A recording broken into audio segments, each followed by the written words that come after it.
Pada video sebelumnya, kita sudah selesai melakukan perhitungan untuk IP network dan IP broadcast. Selanjutnya, pada video kali ini kita akan membahas yang terakhir, yaitu menghitung IP range. Sebelum menghitung IP range, kita harus tentukan dulu kita mau pakai blok subnet yang mana. Dalam hal ini, kita akan menggunakan blok subnet yang pertama, yang 0 sampai 127. Yang perlu diperhatikan adalah IP network, IP broadcast itu tidak akan bisa digunakan.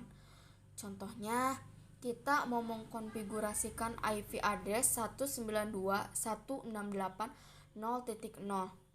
Nah, 0 ini broadcast, maka tidak bisa digunakan.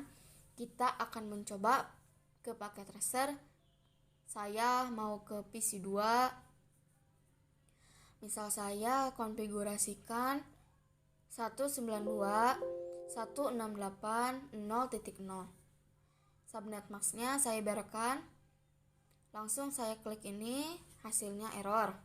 Kenapa? Karena kita masukkan network 0.0. Kita tidak akan bisa pakai. Di sini saya coba lakukan lagi 192.168.0.0. Nah, ini selalu error karena 0 itu networknya. Karena 0 itu IP pertama, jadi pasti network jadi error. Kalau saya klik broadcastnya 127 jadi 192.168.127 itu tidak error. Karena untuk 255, 0 itu 127 itu bukan broadcastnya. Tapi kalau kita setting subnet masknya 128, hasil perhitungan kita tadi, saya klik lagi, ini error. Karena untuk subnet masknya 255.255.255.128. IP 0.127 itu adalah IP broadcast. Jadi tidak bisa untuk digunakan. Jadi sekali lagi bahwa IP network dan IP broadcast itu tidak akan pernah bisa digunakan. Yang bisa digunakan adalah IP range, di mana IP range itu IP setelah network sampai sebelum broadcast. Jadi kalau networknya 0 dan broadcastnya 127, berarti IP range-nya atau yang bisa digunakan itu 1 sampai 126.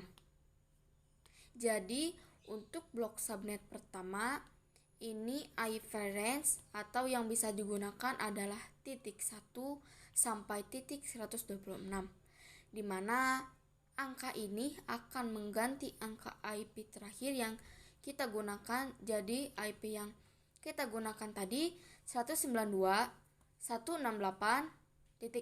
berarti yang bisa digunakan adalah 192.168.0.1. Jadi angka ini menggantikan angka terakhir sampai 192.168.0.126.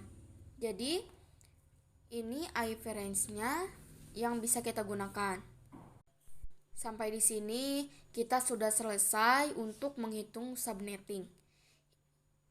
Kita sudah berhasil menghitung total IP, subnet mask, IP network, IP broadcast, dan terakhir kita tadi sudah berhasil menghitung IP range, di mana untuk total 100 komputer kita menggunakan range 192.168.0.1 sampai 192.168.0.126.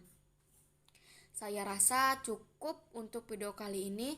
Kita sudah selesai melakukan subnetting.